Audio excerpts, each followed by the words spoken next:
Hello, hello, hello, and thank you so much for joining my S2S radio. Here we are in the non-judgment zone. I am your host, Shannon Posh Anderson. I am a best-selling author, coach, speaker, executive producer. I know, I do so many things, but as you know, I am very passionate about them all. So today I welcome you. We're going to have another sit down with another one of my authors. I am so excited about this project, Broken But Not Forgotten. And I want you guys to make sure that you go and pick up the book. But I want to introduce you to another one of the authors. She has an amazing, amazing story. And it's okay. And so I am going to introduce you to the beautiful J.Yasmin. Hey, Jay. Hey, Shannon. How are you? I'm good. Thank you so much for joining. So as I was telling the audience, we are writing this book, Broken But Not Forgotten, with, I think it's 11 of us. And so it's an amazing journey. And I'm so excited to meet you all and that you all came aboard. So I wanted to first allow you to introduce yourself, tell us where you're from, and what you do. Okay. My name is Dr. J.Yasmin. I am originally from New Jersey, so the Jersey Shore. Hey. Not like the TV show, of right. I'm currently an adjunct professor, and I also work in leadership training for the federal government. Awesome. Now that is a journey. Okay, so she is a professor, guys. She is a doctor. Okay, so that is a big journey and a big step from where you came from. Isn't that right? That is correct. That is absolutely correct. So tell us the name of your chapter and why you chose this particular title and why you chose this particular story. So the name of my chapter is But I Said No. Mm-hmm. And I chose this story because it stands out. It represents the power that we have when we say the word no. We grow up being taught to respect our elders, being told that no isn't polite. You know, as we get older, people are taken aback when we say no.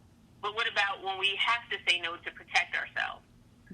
Yes. I believe that we're selfless beings, and at times we choose to sacrifice our own personal comfort to prioritize other people's comforts, desires, and such. And there have been many times that I've said no throughout my life. The chapter goes through a couple of periods during my lifetime that I didn't know the power of no, and another time I said no, but my voice was frozen in time and crushed by a volatile act that took me years to recover from. So now, this story is going to hit home with several people. And so the power of no is very powerful. And unfortunately, especially as women, like, it's almost kind of like we're subtly taught not to say no. You know, it's like because we're giving and we're nurturers, so we're always taking care of everybody else except for ourselves, right? And so even when we get into these relationships with men, you know, it's like we just kind of feel like we're obligated to take care of them and mother them and nurture them. And even when we date, we allow them to act a certain way and we're afraid to speak up. So I think that this chapter is going to really be powerful in the sense of saying no, but also, like you said, finding your voice and actually speaking up for yourself. Absolutely. I find it a message. I figured that it was a message that needed to be delivered to the masses. Mm-hmm. We often see one another just kind of down and out, you know, tired, exhausted, giving our best, overfilling our plate with things, and we get the crumbs, as Michelle Obama stated. Exactly. We leave the crumbs for ourselves and give everyone else the best part of the cake or the plate or whatever's on your plate. Mm-hmm. And I'm learning in my mid-40s to pace myself now. And I love to write. This is one of the things that I've been doing for years, but I've never taken a step out there to actually put it out there. Right. You gave me the opportunity. A coworker of mine, actually, Kenyatta Gray, stilettos and heels, or flights and stilettos. I said it wrong. Flights and stilettos encouraged me to write. She was like, "You really, really need to do this." So having a small window to figure something out, and this is my first published writing project, I wanted to make sure it had an impact. And again, knowing that many of us don't take control of our no, our health begins to fail from the stress that we, in fact, put on ourselves. Exactly. I just felt it was time to begin to tell my story, and this was a perfect platform to introduce it. So, most importantly, for years, our culture has taught us to keep our personal stories personal.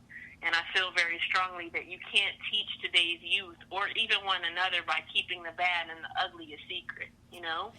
If they hear all the good things that have happened, they have no idea what struggles you've experienced to get where you are. Exactly. Anything's possible when you try. Exactly. And I mean, the fact that you are a professor, you know, and this is going to speak volumes because, you know, as someone who dropped out of high school, you know, a lot of people, I don't know, I guess I talk about that, but I dropped out of high school and I was a young girl and I was in the clubs and stuff like that. So when you think of a professor, you think of someone who has it all together. You know, you think of someone who doesn't know the struggle or someone who hasn't struggled. But that is so not true. Isn't that right? That's correct.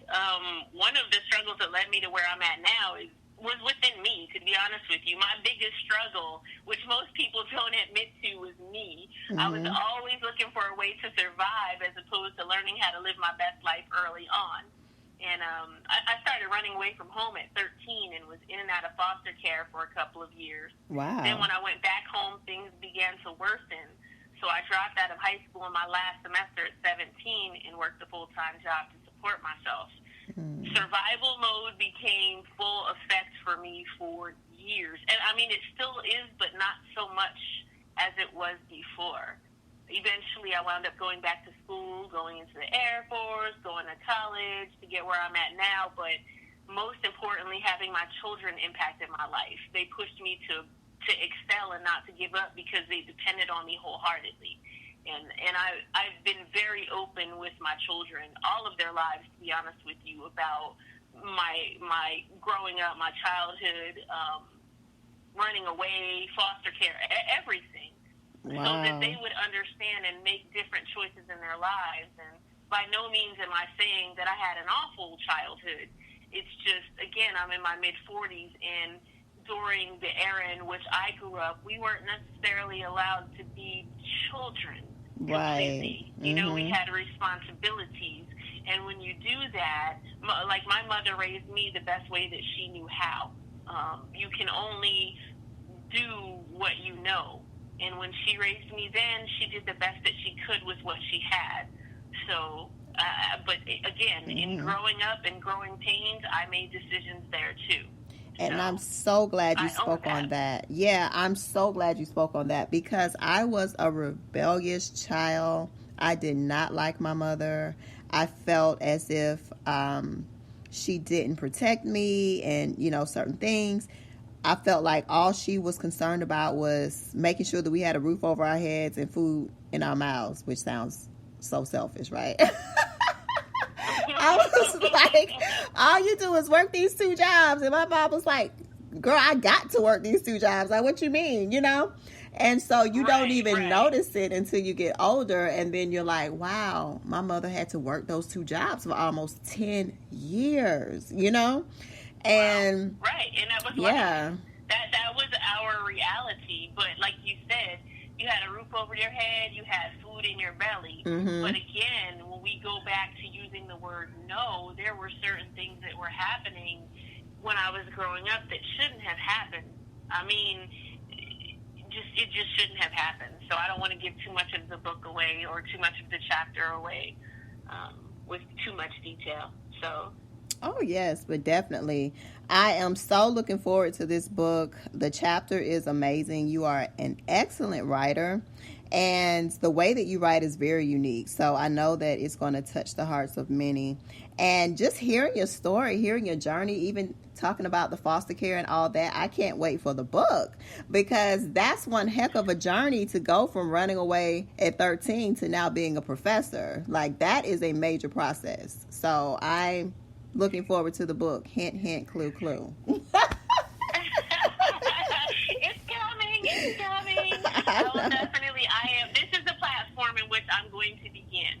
So I appreciate the opportunity. Again, I've been blessed to be part of this co-author project, Broken But Not Forgotten, ready for release at the end of September. So I'm really ecstatic about it. I am looking forward to this journey, even turning the pages to write it, because as you'll see in the book, there is some poetic justice that was done to a snippet of the story. So you have the narrative, and then you have almost like a poem right behind it, which was written about, I don't know, it's 2019, so it was written about 10 years ago or so.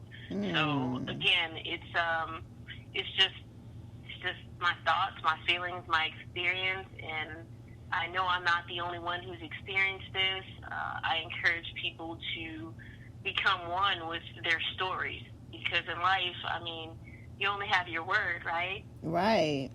And you only have your story. It is your word. Yes. Absolutely. And your story is your story. Right. Your story is your glory. I say it all day, every day. And so many of us try to cover up the story, but I'm like, that's the good part, you know? Like, I love sitting down and talking with people, because you just never know what people go through. I'm sure when you go to work every day, no one has a clue as to all the stuff that you've been through, you know? And we dress it up, and we put makeup on it, we put weave on it, we put heels on it, you know, and we make it look all beautiful, but in reality, a lot of us have been broken. And so that's why I wanted the first book to be called Broken But Not Forgotten, so that readers could know that, yes, even though we are broken, even though we have been broken, that we are never alone. There's always someone up there who loves us, who supports us, and who's there for us always. He's just waiting for us to call. So that is amazing. So tell us how we can reach out to you and how we can find you. So you can find me on Gmail at j.yasmin, which is spelled YASMIN, the author, THEAUTHOR, at gmail.com. And on Instagram, it is j.yasmin, the author. And on Facebook, it's J.Yasmin, the author. Awesome. Well, I thank you so much, Jay, for coming in and spending time with us here at My S2S Radio. I also thank you for joining the co-author project and making it great. You know, lending us your chapter and lending us your heart. It's really been amazing. I cannot wait for the book to drop. Thank you so, so much. Thank you very much for the opportunity, Shannon. I appreciate you. I love this cause and the platform that you created for us to be our best selves and tell our stories. Awesome. Well, thank you so, so much, listeners, for listening in to My S2S Radio. You know, we are here in the non-judgment zone. Once again, I'm your host, Shannon Posh Anderson. Please follow me on Instagram at I am Shannon Anderson. You can also follow us on Instagram at My S2S Radio. And when you are ready to write and publish your books, please log on to writeandpublishacademy.com. And I will see you guys on the other side.